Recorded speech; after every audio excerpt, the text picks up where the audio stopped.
O que é melhor, viver como um monstro ou morrer como um homem bom? Essas são as palavras finais de Teddy, protagonista do filme Shutter Island, uma adaptação do livro de mesmo nome, que foi traduzido para o português como Ilha do Medo. O foco do Luz Camera Roll de hoje será sobre essa obra maravilhosa, magnífica, que eu sinto que deve ser uma forte inspiração para qualquer tipo de história, inclusive de RPGs, que sejam essencialmente investigativos, particularmente para você que gosta de jogos de Lovecraft, como Chamado de Cthulhu, ou outros mesmo de terror como Cult, que trabalham um lado um pouco mais psicológico dos personagens. Eu sinto que é essencial ter essa referência. O que eu vou trabalhar aqui é a ideia de que A Ilha do Medo é uma tragédia por excelência. Ou seja, dentro do gênero de terror, o que você quer, essencialmente, é que a sua história reflita uma tragédia. Tragédia, em termos leigos, significa final triste. Mas isso vai muito além de simplesmente um final triste, claro. Para que um final seja realmente trágico, para que uma história seja realmente trágica, para que ela seja marcada pelo sofrimento, é preciso que exista antes esperança. E a despeito da fama superficial do filme pelos seus plot twists e tudo mais, que hoje em dia é moda, o que eu mais aprecio nessa história como um todo, tanto na versão do filme quanto na versão do livro, é a forma como ele tão magnanimamente esmaga qualquer tipo de esperança após construí-la. Esse tipo de subversão é o que torna o filme tão impactante e uma verdadeira obra de arte. Então, sem mais delongas, sejam bem-vindos à Ilha do Medo.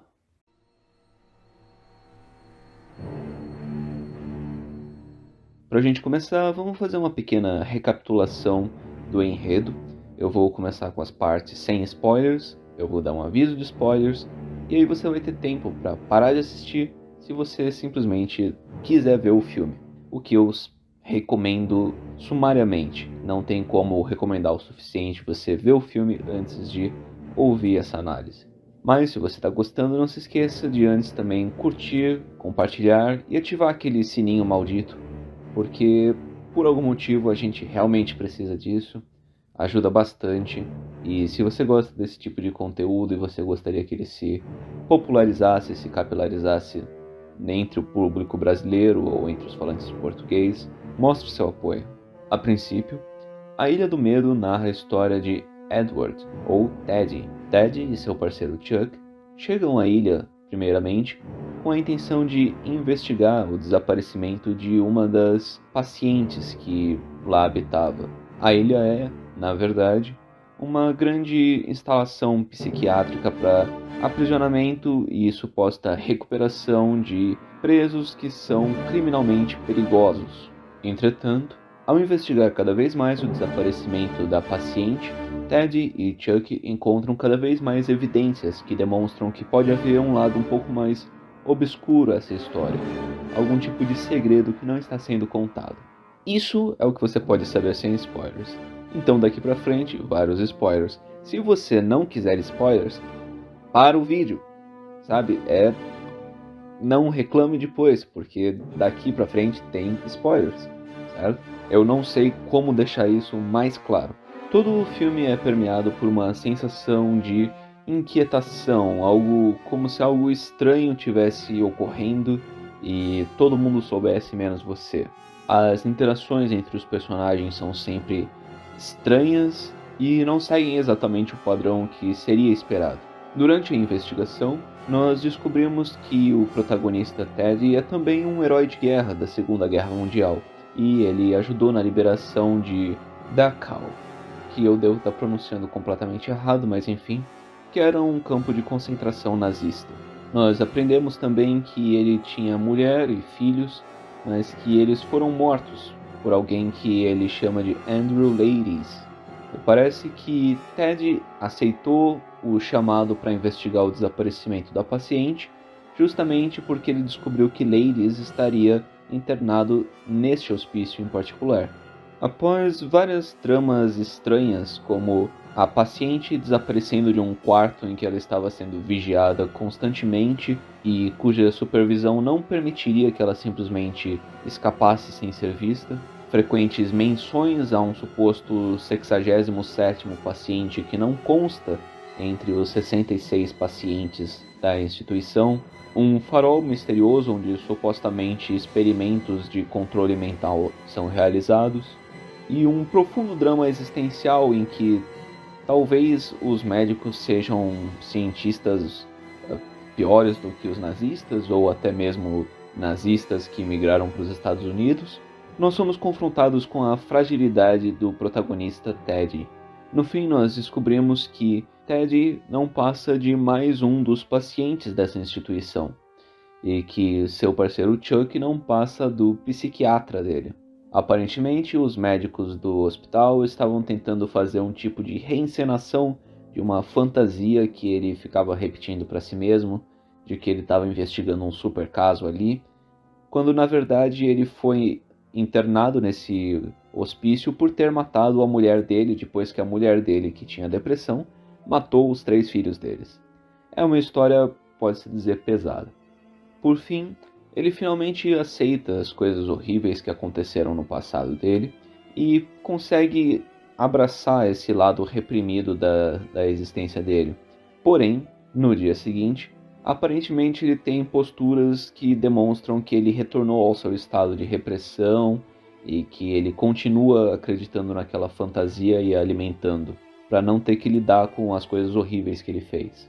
E dessa forma, não sobra outra alternativa para os médicos senão realizar um procedimento de lobotomia nele, uma vez que a reabilitação se provou impossível. Só que logo antes dele ser lobotomizado, ele fala pro psiquiatra dele, ou seu antigo parceiro Chuck, a frase que eu citei no começo do vídeo: é melhor viver como um monstro ou morrer como um homem bom.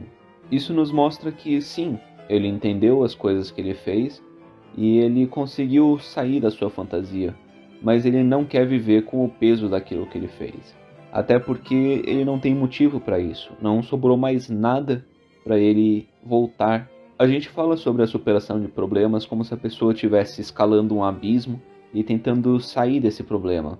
Mas o que acontece quando fora do abismo ela simplesmente não tem nada esperando por ela? E é por isso que o Ted simplesmente prefere ser lobotomizado, porque ele não tem nenhuma perspectiva de futuro. A partir do momento em que ele foi confrontado e nós pensamos, poxa, deu tudo certo. Deu? Porque o que foi ganho com isso? Que grande vitória foi essa que ocorreu quando a gente tirou ele da sua fantasia? A gente fez isso em nome de algum ideal abstrato, como a busca pela verdade, a verdade libertará. Libertará para quê? Para dor, para sofrimento?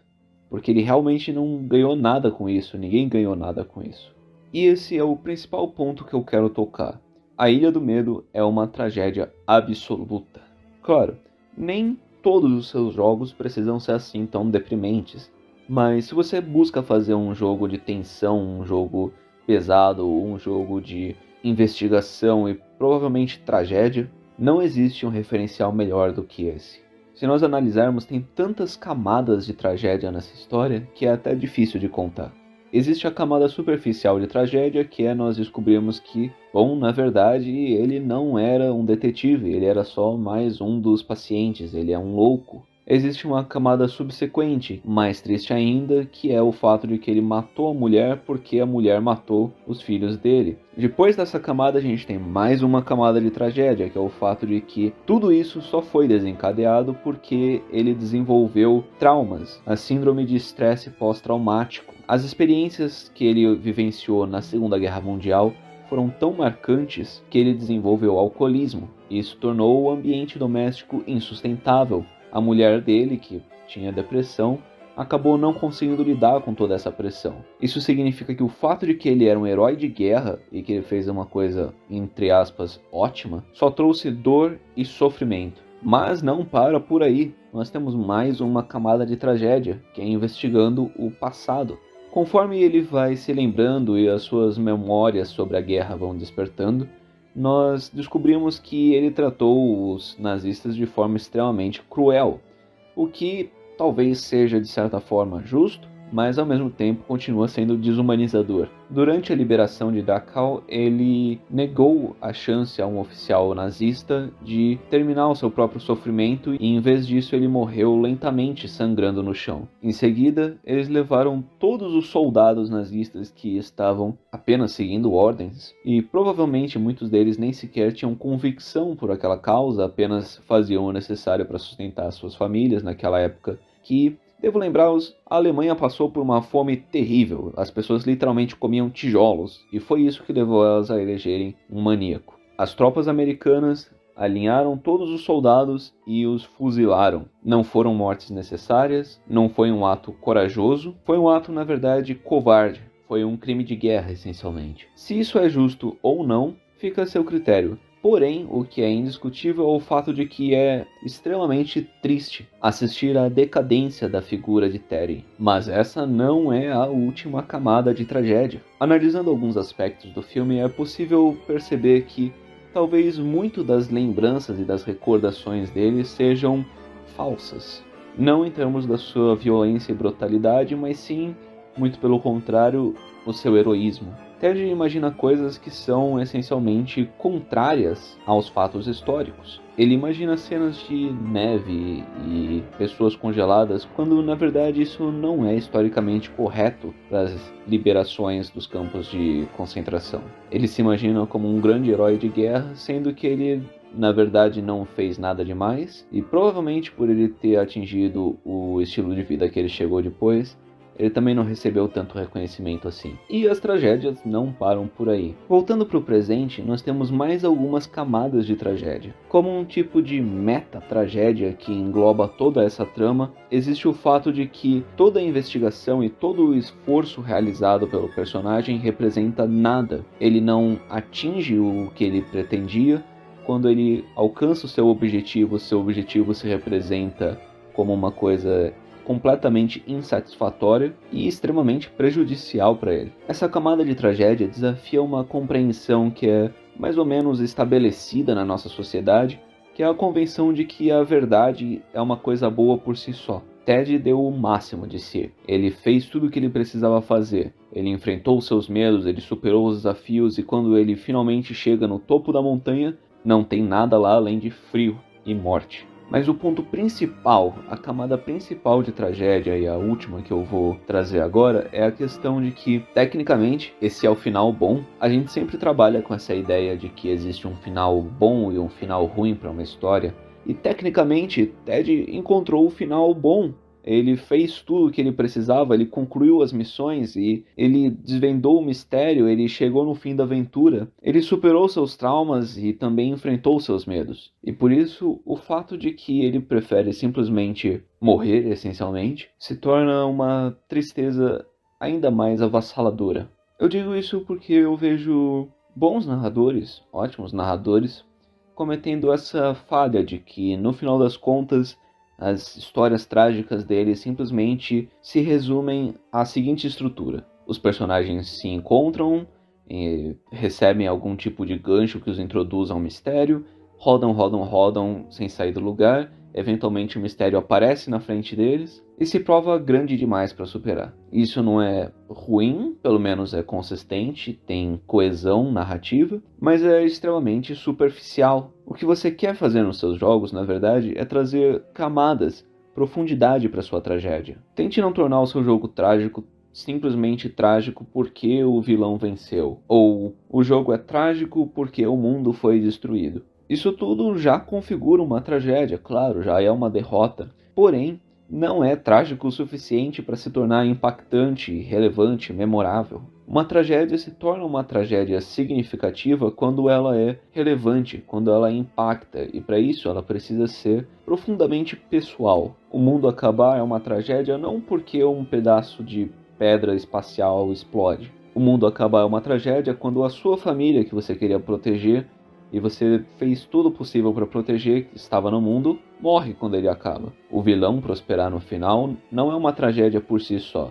É uma tragédia porque o vilão vai fazer coisas horríveis com as pessoas que você quis proteger, com as coisas que você quis proteger. A derrota é uma tragédia na medida em que ela representa a sua própria falha, o seu fracasso em lidar com os seus problemas interiores. Se você fracassa em algo simplesmente porque não tinha como ter sucesso para começo de conversa, isso não é uma tragédia muito significativa. Porém, essas várias formas de construção de camadas de tragédias na narrativa não é a única forma pela qual a narrativa da Ilha do Medo se torna extremamente atraente. Ao longo da história, existem vários indícios que servem como dicas, tanto para narradores quanto para jogadores. Várias situações inquietantes e sutis ocorrem ao longo do filme para nos mostrar o que está acontecendo. Começando pela primeira cena, que é primorosa e eu realmente recomendo vocês assistirem. É possível notar que o Ted chega de barco na ilha e que ele está enjoado com maresia, apesar de que o mar não está nada revolto. Ele também conversa com o seu parceiro, mas você nota que a fala dele e a interpretação, a expressão facial, não encaixam muito bem. Assim que o navio atraca e ele desce, o Marechal dos Estados Unidos, Terry, e o seu parceiro são confrontados pelos guardas da segurança, os policiais que fazem a segurança das instalações, que pedem para que eles entreguem suas armas e mostrem os seus distintivos. E aqui tem um comentário extremamente sutil de um dos guardas, que diz: "Eu nunca vi um distintivo como esse." É possível notar que todos os guardas ali estão em alta tensão e como se houvesse uma ameaça iminente, e nós atribuímos isso à prisioneira, à paciente que escapou do hospício. Talvez ela seja extremamente perigosa, mas olhando em retrospectiva, nós notamos que é simplesmente por conta dele. Os guardas estão apreensivos porque eles estão em volta do Terry, que é, querendo ou não, um assassino. Algo muito interessante também na construção desse cenário é o próprio nome dele. Afinal de contas, o nome original, Shutter Island, tem uma série de significados que são relevantes para a trama. No nível superficial, shutter em inglês significa um tipo de veneziana, uma cortina, cuja função é, obviamente, evitar a entrada de luz. E metaforicamente, a ilha como um todo é uma forma que o Ted usa de evitar que a luz do conhecimento sobre as coisas horríveis que ele fez adentrem na vida dele, na parte consciente dele. E ao longo do próprio filme, a aproximação de Ted com essa verdade que traz sofrimento é retratada através do uso de luz frequentemente. Shutter também tem uma série de outras significações a partir de sons semelhantes. É um trocadilho que ele faz com outras expressões como shut her, que dá a ideia de calar ela, ou seja, calar a mulher dele com quem ele alucina frequentemente. E também com a ideia de shot her, porque shot her indica que ele atirou nela, e ele de fato atirou na mulher. E posteriormente você entende essas referências, afinal de contas o distintivo dele era falso, provavelmente era um distintivo de brinquedo. A arma dele era uma arminha de água. O mar e a água como um todo deixam ele nauseado porque o lembram da forma como a mulher dele afogou os filhos dele. E a forma como a instalação da própria instituição do hospício reflete os campos de concentração da Segunda Guerra Militar, que remete às memórias dele, foi também extremamente bem construído. Essas são pequenas dicas que eu deixo para narradores. São as pequenas coisas ao longo do caminho. Em vez de você simplesmente levar os personagens de um lugar para o outro, use essas pequenas transições, essas pequenas interações para demonstrar coisas do enredo. Se você não estiver aproveitando elas, você realmente não está proporcionando uma experiência 100%. Não quer dizer que o jogo vai ser ruim, não quer dizer que os seus jogadores não vão gostar, não vão se divertir, mas você pode fazer melhor.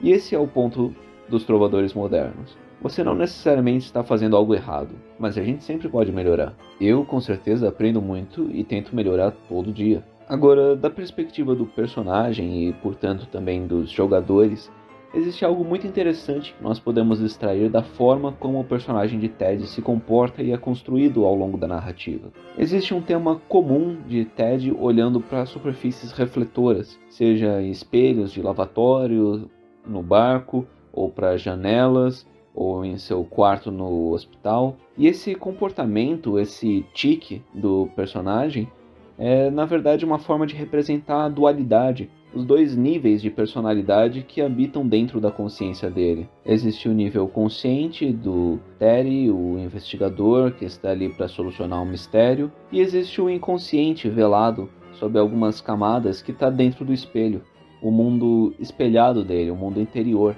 Também, frequentemente, existem outros elementos visuais que fazem referência e fazem alusão a esse transtorno dele. Por exemplo, ele é frequentemente nessas cenas retratado como dividido, um lado estando bem iluminado, o outro mais sombrio, para representar essa dualidade, que é uma descrição que você pode fazer nas suas interações com o cenário e com as outras pessoas. E, essencialmente, a parte final é algo que dependeria inteiramente de um jogador para fazer. Tanto a fala das palavras finais de Ted, em que ele reflete sobre toda a experiência dele, quanto a própria deliberação de seguir um caminho que é não necessariamente heróico. Falando por experiência, nada é mais broxante para um narrador do que você conversar com o grupo e se dispor a fazer uma história de tragédia, uma história pesada, uma história de investigação e mistério.